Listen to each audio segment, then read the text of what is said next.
Dans le domaine de la protection sociale aussi, la Côte d'Ivoire fait des progrès importants. Le ministre de l'Emploi et de la Protection sociale est en Indonésie. Adama Kamara y prend de bonnes pratiques qui font le succès du système sanitaire dans ce pays, qui est présenté aujourd'hui comme un modèle de réussite en la matière. Nous y retrouvons nos envoyés spéciaux Adam Sangaré et Serge Colère. Avec plus de 220 millions d'assurés à la couverture sanitaire universelle, soit 82% de la population, l'Indonésie représente l'un des plus grands régimes d'assurance maladie au monde. Le gouvernement impose la participation à cette assurance financée par une combinaison de ressources publiques et privées. L'objectif est de rendre gratuit l'accès aux soins médicaux de base pour tous les citoyens.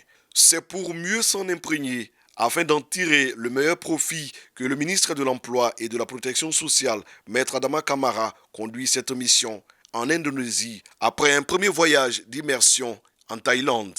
Au programme, visite d'établissements sanitaires publics et privés, réunions techniques et présentation du dispositif.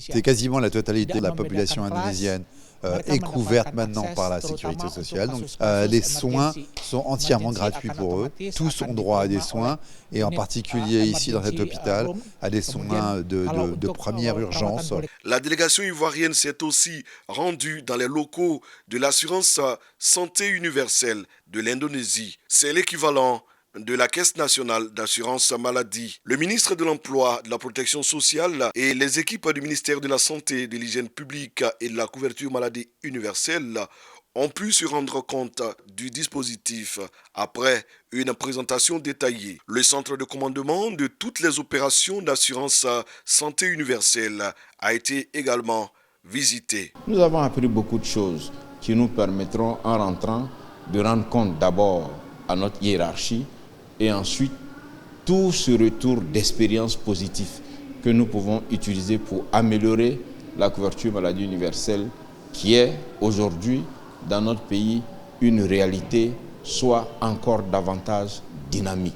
À partir des modèles thaïlandais et indonésiens, il s'agira pour la délégation ivoirienne de prendre bonne note des dispositions, des outils et des stratégies efficaces à développer en Côte d'Ivoire. L'équipe va élaborer à l'issue de cette mission un rapport détaillé des bonnes pratiques et faire des recommandations concrètes au gouvernement.